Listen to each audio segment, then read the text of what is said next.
Hello guys, welcome back to my channel. So thumbnail చూస్తే మీకు already అర్థమైపోయి ఉంటుంది కదా ఈ వీడియోలో ఏం చూడబోతున్నారో. సో బేసిక్గా ఆన్బోర్డింగ్ యూట్యూబ్లో చాలా వీడియోస్ ఉంటాయి ఆన్బోర్డింగ్ డే గురించి, కంప్లీట్ ప్రాసెస్ గురించి. బట్ నేనే చేశాను ఆఫ్ కోర్స్ అది కూడా ఇంపార్టెంటే. బట్ దానికన్నా from day to last day of training వరకు ఏమవుతుంది అనేది ఇంకా ఇంపార్టెంట్ అనమాట. సో బేసిక్గా నాకు ట్రైనింగ్ అప్పుడు అవ్వలేదు, అందుకే తెలియకుండా చెప్పడం కన్నా నేను ఆబ్వియస్లీ ఎక్స్పీరియన్స్ చేసి మీకు చెప్తే ఇంకా బాగుంటుంది కదా అని ఇప్పుడు వరకు అయితే చెప్పలేదు.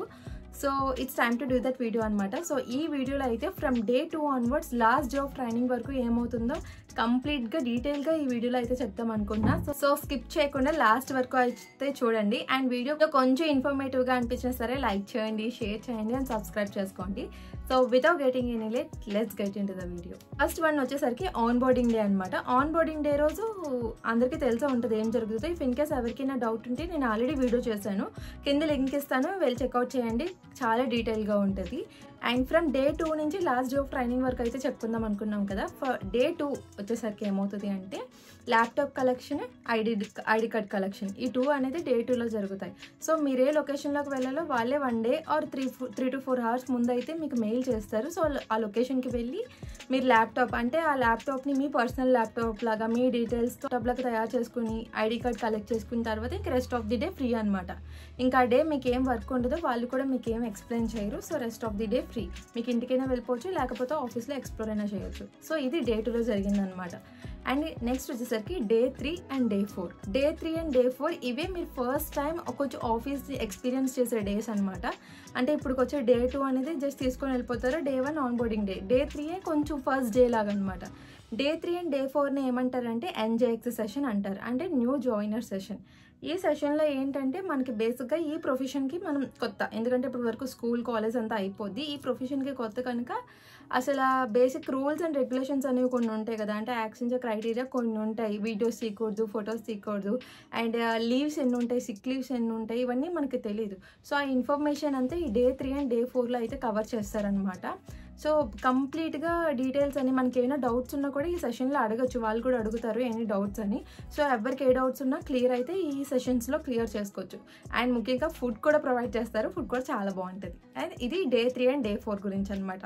డే 5 నుంచి ఏంటంటే ఫ్రమ్ ప్రైమర్స్ అని మీ అందరికీ తెలిసే ఉంటుంది కదా.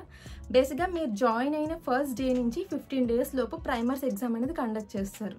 సో అసలు ప్రైమర్స్ ఎగ్జామ్ ఏంటంటే ఇప్పుడు డే 5 అన్నాను కదా, డే 5 నుంచి మీకు ఒక 1 week అలా కొంచెం టైం ఇచ్చేస్తారు. సో మీదే ప్రిపేర్ అవ్వాలి ప్రైమర్స్ ఎగ్జామ్కి.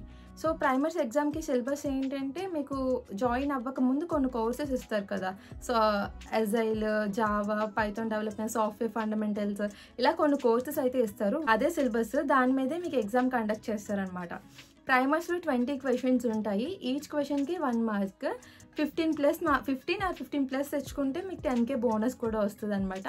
అండ్ నా సజెషన్ ఏంటంటే ప్రైమర్స్లో ఎట్మోస్ట్ ట్రై కాదు, కన్ఫామ్గా 15 or 15+ తెచ్చుకోండి, లేకపోతే మీకు చాలా కష్టం అయిపోద్ది అనమాట. MCQ 1, MCQ 2కి కొన్ని టార్గెట్స్ వచ్చేస్తాయి. ఇందులో 12 తెచ్చుకుంటే అందులో 14 తెచ్చుకోవాలి, ఖచ్చితంగా తెచ్చుకోవాలన్నట్టు ఉంటుంది. ఇందులో 15+ తెచ్చేసుకుంటే కొంచెం లిబరల్గా హ్యాపీగా ఉండొచ్చు అనమాట. వస్తే కొంతమంది ఇందులో 19 స్కోర్ చేస్తే 1 or 2 marks వచ్చినా చాలు, సో మీరు హ్యాపీగా ఉండొచ్చు. లేకపోతే చాలా రిస్క్లో పడతారనమాట. సో ప్రైమర్స్లోనే ఎక్కువ స్కోర్ తెచ్చుకోవడానికి ట్రై చేయండి. అండ్ 10K బోనస్ కూడా వస్తుంది. So it will be helpful for you. So primers exam గురించి అయితే అదనమాట. ఈ ప్రైమర్స్ ఎగ్జామ్ అవుతున్న మధ్యలోనే స్ట్రీమ్ సెలెక్షన్ అని చెప్పేసి ఒక మెయిల్ వస్తుంది అనమాట. మెయిల్లో మీరు కొన్ని సెలెక్ట్ చేసుకోవాలి, like Oracle, big data, Java, ఇలా కోర్సెస్ అయితే వస్తే మీరు అందులో ఏ ప్రిఫరెన్స్ బట్టి పెడదాం అనుకుంటున్నారు, అంటే మీకు ఏది కావాలో ఆ ప్రిఫరెన్స్ బట్టి అయితే పెట్టుకుంటారు. బట్ అఫ్ కోర్స్ మీరు పెట్టుకున్నా అది ఇచ్చిందే మీరు తీసుకోవాలి, వస్తే వస్తుంది, లేకపోతే లేదు. సో అలాగా ప్రైమర్స్ ఎగ్జామ్ అయిపోయిన 2-3 daysకే మీకు స్ట్రీమ్ అనేది అలొకేట్ అయిపోతుంది. ఇప్పటి వరకు ఉన్న లొకేషన్ ఏంటంటే మీకు ఇప్పుడు ముంబై చూసుకోండి, 2 లొకేషన్స్ ఉంటాయి, విక్రోలి, ఏరోలి. ఇప్పుడు ప్రైమర్స్ వరకు ఉన్న లొకేషనే ప్రాజెక్ట్కి కూడా వస్తుందని గ్యారంటీ లేదు, రావచ్చు రాకపోవచ్చు అనమాట. ఇప్పుడు స్ట్రీమ్ అలొకేట్ అయ్యాక వచ్చిన లొకేషనే మీకు పర్మనెంట్ లొకేషన్. ఇంకా ఇప్పటి వరకు అయ్యింది టెంపరీ లొకేషన్ అనమాట. ఒకటే బేస్ లొకేషన్ ఉంటే ఏ ప్రాబ్లం లేదు, బట్ 2 లొకేషన్స్ ఉంటే మాత్రం ఎప్పుడైతే మీకు స్ట్రీమ్ అలొకేట్ అవుతుందో అప్పుడు ఆ తర్వాత వచ్చిన లొకేషనే ఇంకా పర్మనెంట్ అనమాట. సో ఇప్పుడు స్ట్రీమ్ అనేది మీకు ఎలొకేట్ అయిపోయింది. చాలా డిఫరెంట్ ఆప్షన్స్ ఉంటాయి, SAP ABAP, SAP MM, అలాగే జావా, ఇంకా బిగ్ డేటా, ఒరాకిల్ PLSQL. నాది ఒరాకిల్ PLSQL అనమాట. సో ఇలా డిఫరెంట్ టైప్ ఆఫ్ స్ట్రీమ్స్ ఉంటాయి, బేస్డ్ ఆన్ లక్. అది కూడా ఏం చేయలేం. అండ్ ఇక్కడ వచ్చేసరికి ఏంటంటే స్ట్రీమ్ ట్రైనింగ్ కూడా 2 టైప్స్ ఆఫ్ ట్రైనింగ్ ఉంటాయి అనమాట. Model 1 training, model 2 training. Model 1 ఏంటంటే 6 months ట్రైనింగ్ అనమాట. ఇంక ఇది వస్తే కొంచెం లక్ అనే చెప్పొచ్చు, కొంచెం అది కూడా అనవచ్చు. ఎందుకంటే మోడల్ 2 అనేది 2 months 3 monthsలో అయిపోద్ది. మోడల్ 1 ట్రైనింగ్ మాత్రం 6 months ఉంటుంది. బట్ ఇక్కడ అడ్వాంటేజ్ ఏంటంటే మీరు ట్రైనింగ్తో పాటు ప్రాజెక్ట్ కూడా వచ్చేస్తుంది అనమాట. అంటే మీకు వీక్లీ 5 days కనుక స్టార్టింగ్ 10 days ట్రైనింగ్ జరుగుతుంది. బట్ 11th day నుంచి ఏం జరుగుతుంది అంటే 4 days ప్రాజెక్ట్ అయితే 1 day ట్రైనింగ్ అవుతుంది అనమాట. సో అలా 6 months దగ్గర పడేటప్పుడు 4 exams రాస్తారు, ఇంటర్వ్యూ, వైవా అవుతుంది. బట్ మోడల్ 2 ట్రైనింగ్ వచ్చేసరికి 2 months 3 months ట్రైనింగ్ ఉంటుంది. మాది PLSQL, మాది 3 months ట్రైనింగ్. ప్రైమర్స్ ఎగ్జామ్ అయిపోయిన కొన్ని డేస్కి స్ట్రీమ్ అలొకేట్ అయ్యింది. ఈ స్ట్రీమ్ ట్రైనింగ్ అనేది స్టార్ట్ అయ్యింది కదా. ఇప్పుడు స్ట్రీమ్ ట్రైనింగ్ స్టార్ట్ అయిన ఈ పీరియడ్, ఈ 3 monthsలో మీకు 2 examinations అవుతాయి. ఒకటి MCQ1, ఒకటి MCQ2. MCQ1, MCQ2 primers exam, వీటన్నిటి మీద నేను ఒక వీడియో అయితే చేశాను. అది కూడా కింద ట్యాగ్ చేస్తా, వెళ్ళి చూడండి. ఎందుకంటే నేను చిన్న గ్లిమ్స్లా చెప్పేస్తాను అందులో అయితే ఓన్లీ దానికోసం నేను వీడియో చేస్తాను. సో క్లియర్గా అర్థమవుతుంది. ఈ MCQ1, MCQ2 ముందు రాసిన ప్రైమర్స్ 3 కలిపి మీకు 60% అనేది రావాలన్నమాట. 60% కానీ 60% కానీ ఎక్కువ కానీ రావాలి, లేకపోతే మీరు డిస్క్వాలిఫై అయిపోతారు. మళ్ళీ RT1, RT2 పడుతుంది.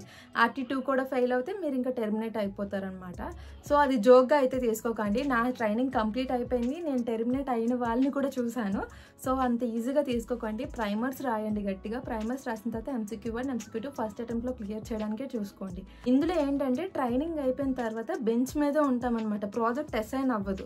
బట్ మోడల్ 1లో 6 months ట్రైనింగ్ అయినా సరే 2 ప్యారల్గా జరిగిపోతాయి. ట్రైనింగ్ అవుతుంది, ప్రాజెక్ట్ అవుతుంది.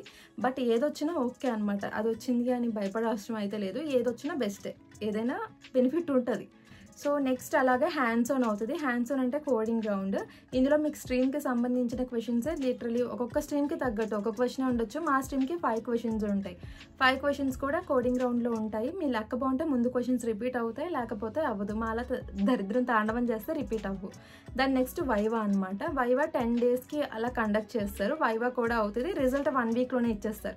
ఇవన్నీ కూడా మీరు పాస్ అయితేనే ఇప్పుడు పార్ట్ ఆఫ్ ది యాక్సెంచర్ అయినట్టు. ఇప్పుడు వరకు అయితే జాబ్ కోసం స్ట్రగుల్ అవుతున్నట్టే లిటరలీ చెప్పాలంటే.